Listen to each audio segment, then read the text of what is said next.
Now that I have more time to process, I want to tell you why I think The Last of Us 2 was such a great game.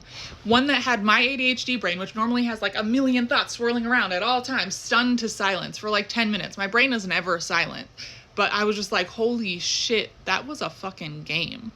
This game is deeply empathetic. It is challenging its players to see the humanity in every group of people that have their own stories of joy and struggle and trauma.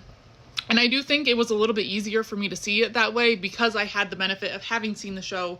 So I knew that Joel was going to die. I knew why Abby killed Joel, which it does not tell you that in the game for a very long time. So having to play as Abby had to have been much more of a shock to the system. Like, why the fuck would you want me to play this bitch?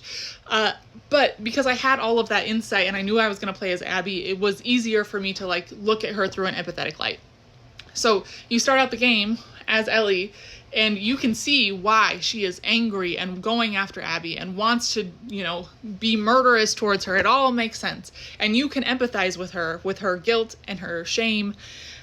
But then you switch over to Abby, and it is immediately trying to build a little bit of empathy for her. You pick up quarters and you're like, oh, she has her own collection. And you go and meet her dad, who is trying to help a zebra give birth and save a zebra. And so it's like, he's not just this person who wants to murder children. He cares about his community. He cares about his daughter. He cares about animals. And then you keep going with Abby, and she has all these little relationships. She shows how she connects with all these different people in her own community and the ways that they do things that are a little bit different, but they are still like building things up. Now, the fucking torturous stuff, fuck that. But Abby has all these different relationships, and you go out to the dogs, which I fucking hated killing the dogs in the game, so it was really nice to get to play fetch with the dog, and you're like, okay, yeah, look, have empathy for these dogs, which I didn't need that, but it was like, yeah, okay, here's the dogs, they're friendly little dogs too, that have relationships with their people. And then it even builds that in the scars. So they do it mostly through Lev and Yara, who you're just like meeting them, and they save Abby and do all these things, and you're trying to save them. But as you're going through, you start seeing like why they join the scars. These are people who wanted community, they wanted safety, they wanted a sense of hope that the scars are giving them. And it is this fundamentalist, a little bit crazy stuff. It's a little bit harder to empathize with that movement, but you can empathize with the people within it and why they ended up where they were. Then, as Lev is trying to go back and get his mom to come with him, and even though he knows, his sister knows, that his mom does not accept him, his mom does not care to do what Lev is doing, she might try and kill him, he still wants to go back for her. And that like resonates with me with children in the foster care system, where these children have experienced so much trauma at the hands of their parents. Sometimes it's the hands of the state. But they still deeply, deeply care about their parents. They want their parents to do well. They want their parents to love them, to care about them, to be in this relationship with them. And Lev is experiencing that. He's going back for his mom, despite all the things that he knows about her and the way that he would be treated by her. He still wants her to be a part of his life and goes back for her. And he loses her partially at his own hand. That's really fucking sad.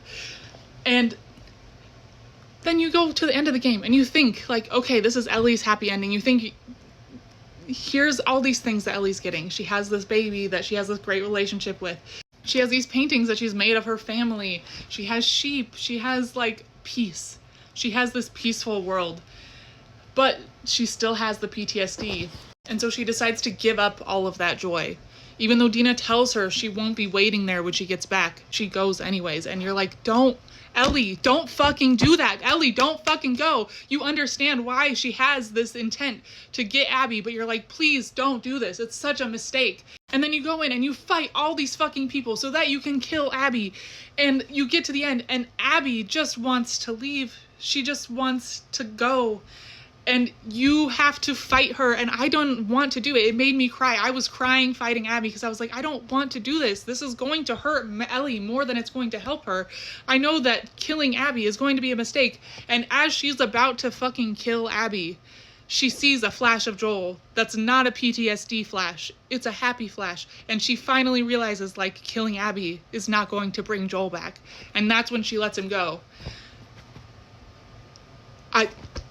Stunned fucking silence. I cried so many times in this end. I cried when Ellie had a happy ending. I thought she was having a happy ending, and I cried when she had a sad ending, and then she has to go back to her life and see that Dina has left, and that she may never get her life back because she chose vengeance over joy.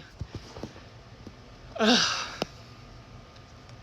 A fantastic game. I like really don't have any complaints about this game. I think it's beautiful, and I think that people who refuse to play it made such a huge mistake.